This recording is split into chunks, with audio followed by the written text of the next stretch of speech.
The biggest counterfeit money operation in Burkina Faso's history was carried out under the leadership of President Ibrahim Traoré. The 30 billion francs in fake currency seized from a villa in one of Ouagadougou's luxury neighborhoods, and the names arrested in the operation revealed a massive conspiracy planned against Africa's economy. Everything began with the keen eyes of a young clerk named Aminata Sawadago working at the central bank. During routine money counting, she noticed something strange about the banknotes in her hands. The texture felt right. The color was perfect, but something was wrong. Saw rushed to her superiors. She showed them the banknotes. Those are fake but incredibly high-quality counterfeits. They pass normal checks. Only special devices can detect them. She said bank manager Jean-Claude Cabot was initially skeptical, but detailed examinations proved the young clerk was right. High-quality counterfeit francs, indistinguishable from real ones, were circulating in the market. Cabot panicked. If this information spreads, the economy will collapse. People will withdraw their money from banks. Crisis will begin, he thought. He immediately called the finance minister. Finance Minister Laurent Bong tried to remain calm. On the phone, "Stay calm. Don't tell anyone about this. I will inform the president," he said. When Traoré received the news, he went mad with anger. He slammed his fist on the table. "This is not ordinary counterfeiting. This is economic warfare. They want to devalue our currency and impoverish the people." He immediately convened the National Security Council. The meeting included the Interior Minister, Defense Minister, Intelligence Chief and Central Bank Governor. Traoré spoke harshly. "Someone is trying to stage an economic coup in our country. They will inflate the market with fake money and create inflation. Our people will suffer. This is a declaration of war." Intelligence Chief Commandant Arago took the floor. "Mr. President, there has been an abnormal increase in cash circulation in recent weeks. It's as if someone is pumping large amounts of money into the market." The central bank governor confirmed, "Yes, money supply is increasing uncontrollably, but we couldn't find where it was coming from. Now it's clear they're printing fake money." Traoré stood up. "Immediately form a special team. The best intelligence officers, financial experts, and special forces will work on this. We won't rest until we destroy the counterfeit money network." The team quickly got to work. The first clue came from the paper used for the fake money. This paper wasn't produced in Burkina Faso. It was imported customs. Records were scanned. Captain Ibrahim Diallo presented the findings to Traoré. "Mr. President, high-quality printing paper has entered the country in the last 6 months. Special printing inks have passed through customs. The buyer company?" Isra asked curiously. "Who is the buyer company?" Tio handed over the file. "Printing house called Primerie Modern Essa. The owner is François Wedrao. But what's interesting is the man suddenly became rich 6 months ago. He bought a luxury villa, bought expensive cars." Traoré's eyes lit up. "Here's the clue. Put the man under surveillance. Who he meets, where he goes, learn everything, but don't let him notice." The surveillance team got to work. François Wedraogo's life was put under the microscope. Every step was watched. Every phone call was listened to. Every meeting was recorded. A week later, a critical development occurred. Wedrao left his house at midnight. He got into a black jeep. He was heading out of the city. The surveillance team reported by radio. "Target is leaving the city, heading towards the industrial zone, probably to the printing house."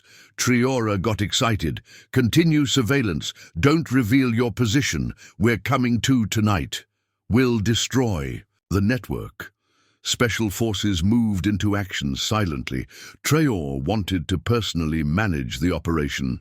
A convoy of 20 vehicles moved silently without lights. It was approaching 2 in the morning. Franis Urago stopped in front of an old factory, a building. He checked around. He went inside. The surveillance officer whispered, "There are lights inside? Sounds are coming. It seems like machines are working." Traoré gave the order, "Surround the building, no one escapes." "We're going in, but be careful. There might be armed men inside. Special forces surrounded the building. All exits were secured. Snipers took position. Everything was ready. Traoré called out with a megaphone. Attention those inside. The building is surrounded. Come out and surrender. Don't resist." No sound came from inside, but the machine sounds stopped. The lights went out. Panic had begun. Traoré became impatient. "Go inside, but be careful. They might be trying to destroy evidence." The door was broken. Special forces rushed in. There was no armed resistance, but the sight inside shocked everyone. Huge printing machines were still warm. There were half-printed fake money on the floor, the smell of ink everywhere. A professional operation Traoré entered. He looked around. "Here's the evidence." He said, "The scheme they set up to destroy our country, but they won't succeed." Captain Dio reported, "Mr. President, 12 people were arrested, including François Ouédraogo." But more importantly, Traoré asked, "What's more important?" Dio handed over a file. "There's a list of names here. Who ordered, who paid. It's all written, and these names will surprise you." Traoré looked at the list. He couldn't believe his eyes. Former ministers, parliamentarians, businessmen, and even some foreign names. They were all involved in this, he shouted angrily. So, the conspiracy was this big. It wasn't just fake money. It was a plan to take over the country. At that moment, one of those arrested said he wanted to talk. The technical manager of the printing house, Pascal Tapsuba, began to confess, crying. "They deceived us," he said. "They said we would just do printing work, but then they forced us to print fake money. If we didn't accept, they would kill our families." Traoré asked, "Who forced you? Who did you receive orders from?" Tabsa continued, trembling. "There are big bosses. There are foreigners. They said you will collapse. Burkina Faso's economy. Traoré will fall. Our man will replace him." Traoré's face turned red. "Give names. Tell everything, or you'll rot in prison for life." Tabsoba sobbed out the names. Each name was like a bomb. Some were well-known opposition politicians. Some were wealthy businessmen, and some. Traoré cut him off. "Enough. I understand. Arrest them all. No one sleeps tonight. All names must be arrested by morning." The operation expanded. Police teams scattered everywhere. Villas were raided. Offices were searched. Secret safes were opened. By morning, the number of those arrested reached 50. Among them were very well-known names. The public would be greatly shocked when they woke up. Traoré held a press conference early in the morning. Behind him, the seized fake money was piled up. The image was striking. He began his speech. "Dear people, tonight we prevented the most despicable conspiracy in our history. Someone wanted to collapse our economy with fake money." He showed the fake money in his hand. "Look here. Can't you distinguish it from the real thing?" They printed 30 billion francs. They were going to release it into the market. Journalists were amazed. One of them asked, "Mr. President, who can print such quality fake money?" Traoré answered harshly, "Who first the names, you know, then the powers behind them, but we caught them all. Here's the list." The names projected on the screen plunged the hall into silence. Everyone was shocked. How could these names be involved in such a thing? Continued. "This is not just about fake money. This is an attempted economic coup. Their goals were to devalue the franc, create inflation, impoverish the people, and finally," he paused, "finally overthrow me and establish a puppet government. But they failed because our people are awake, because our army is strong, because Burkina Faso doesn't kneel." A BBC correspondent raised his hand. "So which powers are behind this operation? Are there foreign connections?" Traoré slammed his fist on the table. "Of course there are. Who provided the technology to print fake money? Who financed the money? Who organized it? We'll reveal everything soon." A French journalist interrupted. "Those accusations are very serious. Do you have proof?" Traoré laughed. proof. The printing house is there. The fake money is there. The confessors are talking. Bank accounts, records, correspondence. Everything is in our hands. When the meeting ended, the people had taken to the streets. Anger and support demonstrations had begun. Traoré is right. He's our leader. Down with the traitors slogans were being chanted. Meanwhile, the interrogation of those arrested continued. Each was giving different information, but they all had a common point, a big plan. Fans with Raoulus finally decided to talk. Despite all his lawyer's objections, he confessed, "Yes, we printed fake money," he said. "But this wasn't my idea. They offered it to me. They said, either you do this job or you lose your business." The prosecutor asked, Who offered? Valrago hesitated, then spoke. Former Finance Minister Jerome Carr came to me. He said, "We will save the country. Traoré is a dictator. We will overthrow him. Continue." They said Idra Ugo explained. The plan was like this. We would release the fake money into the market. Inflation would explode. The people would revolt. The army would intervene. So where did the financial support come from, was asked. Arago lowered his head. From abroad, money was deposited in special accounts. Regular payments were made every month. We received a total of 10 million. From which country, was asked. I don't know, he said. But it was coming from European banks, sometimes from Dubai, sometimes from Switzerland, each time from a different account. Following these confessions, Traoré held a second press conference. This time he spoke more harshly. Now everything is clear. He said this conspiracy is being managed from outside. Someone wants to return Burkina Faso to the old colonial. Days, but they won't succeed. He showed the documents in his hand. Here are the money transfers. Here are the instructions. Here are the secret meeting minutes. Everything is here. Then he turned to his people. Dear brothers, this attack is not just on me, but on all of you. They wanted to steal your future, your children's bread. The people shouted angrily. Long. Leave. Traoré down with imperialism. Traoré continued, but we won. We didn't fall into their trap. We protected our money. We protected our economy. We protected our independence. On the fourth day of the operation, a new development occurred. Former Minister Jerome Carré, who was arrested, began to talk. I confess, he said, I'm involved in everything, but there are powers beyond me. I'm just an intermediary who's behind you. Was asked, Carré took a deep breath. Meetings were held in Abidjan. There were people coming from Accra. Instructions came from Paris. Approval from Washington. The hall fell silent. This confession changed everything. The conspiracy was international. Compare continued. They said Traoré is dangerous. He's uniting with Mali and Niger, breaking away from the West, getting closer. To Russia and China, he must be stopped. How would you stop him? First, we would create an economic crisis, inflation with fake money, then social explosions, strikes, demonstrations, uprisings, and finally what cow swallowed.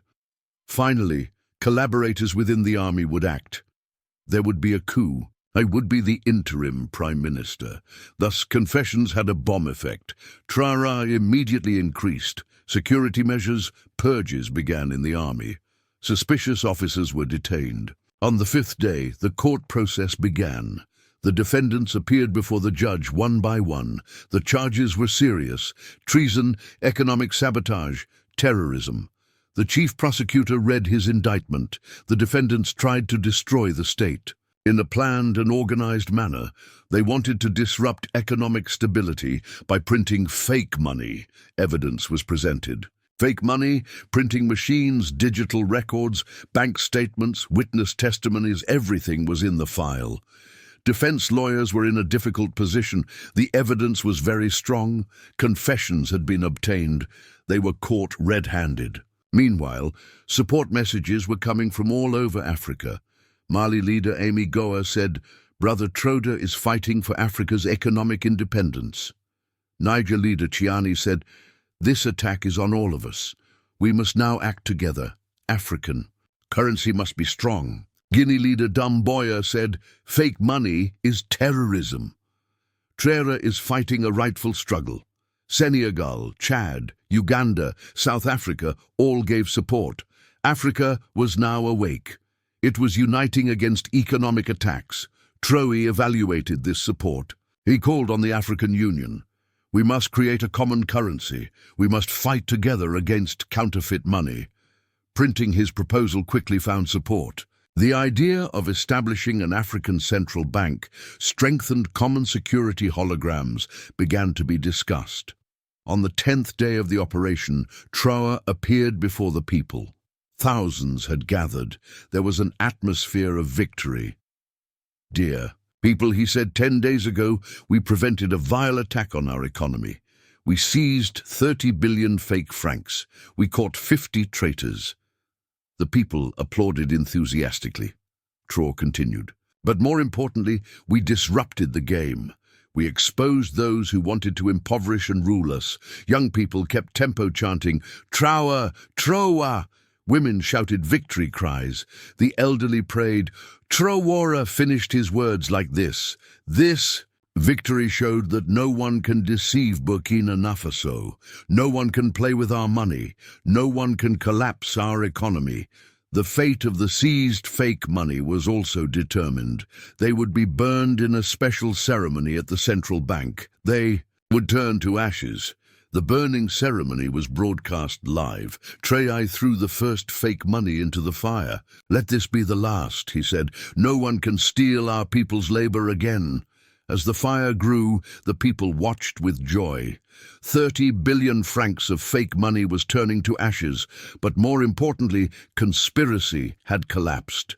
Traoré made his final speech. "This fire is not just burning fake money, it's also burning the exploitation system.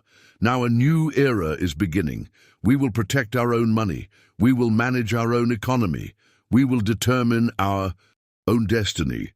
And no one, absolutely no one, can stop us. Not with fake money, not with coups, not with threats. Africa's time has come." This was the miracle Traoré created.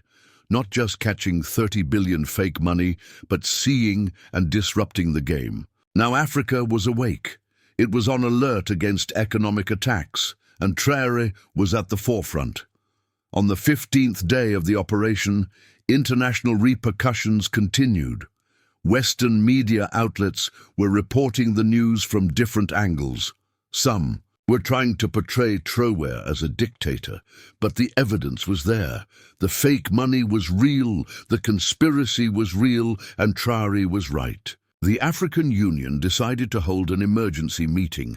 The agenda had a single item: joint measures against the counterfeit money threat. Representatives of 54 African countries met in Addis Ababa. Traoré joined the meeting via video conference. His speech was historic. "Dear leaders, my brothers, if we are gathered here today, the reason is clear. We have seen the new face of economic exploitation. They no longer come with tanks and rifles. They come with fake money. They want to collapse our economy from within." The hall resounded with applause. Everyone knew Traoré was right. Similar threats existed in other countries. The Kenyan leader took the floor. "We also caught fake dollars," the Tanzanian leader added. "We have fake euros." The Ugandan representative said, "This is an organized attack. We are all targets." Trited his solution proposals. "We need to set common security standards. We must make our currencies impossible to counterfeit. We must share technology, and most importantly, we must establish a common intelligence network." The proposals were unanimously accepted. The African Monetary Security Commission was established. One of the names Traoré trusted was appointed as chairman. Meanwhile, the tentacles of the network, caught in Burkina Faso, extended to other countries as well. 3 more printing houses were raided in Ivory Coast. 20 people were arrested in Ghana. A fake money depot was found in Togo. The network was bigger than thought. Traoré evaluated this developments. "Did you see? It's not just an attack on us, but on the entire region. But they're too late now. Africa has awakened. It won't sleep again. He said the court process also continued. The defendants' lawyers were recommending they become informants to benefit from reduced sentences. New confessions were coming every day, and each confession showed the depth of the conspiracy. Former parliamentarian Robert Zongo's confession felt like a bomb. The fake money business is the tip of the iceberg. He said the real plan was much bigger. We would create simultaneous crises throughout Francophone Africa. People would revolt. Armies would intervene, and finally the old system would return. The prosecutor asked, "What do you mean by the old system?" Zongo lowered his head. "You know, the system under France's control, the days when we couldn't take a step without their approval, the system where the CFA franc determined our fate." This confession became headlines in the African press. The old colonial system wants to return. Headlines were thrown. People organized protest demonstrations in the streets. Traoré tried to calm these reactions. Anger is justified, but violence is wrong. He said, "We are civilized people. We will respond by working, by producing, by getting stronger." When the 20th day came, the first court decisions were announced. The ringleaders received life imprisonment sentences. The accomplices were sentenced to between 20 and 30 years. Their assets were confiscated, and most importantly, the whole world learned about this conspiracy. Traoré made his final assessment. "This event taught us a lot. Our enemy is not asleep. They're constantly trying new methods, but we are ready too. We have an answer to every attack." The seized counterfeit money machines were converted into the central bank's new security laboratory. Now could better protect its own money. Technology had been turned to their advantage. Young engineers developed new security measures by examining these machines. Holograms, watermarks, micro-writings, special inks, everything would be domestically produced. Traoré visited these young people. "Here is our future. You are." He said, "You took the enemy's technology and made it our weapon. I'm proud of you. Africa's bright minds are here."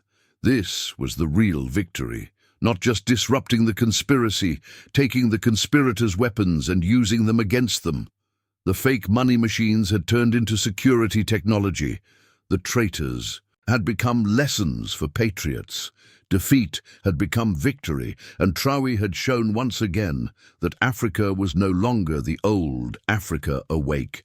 Africa strong, Africa united.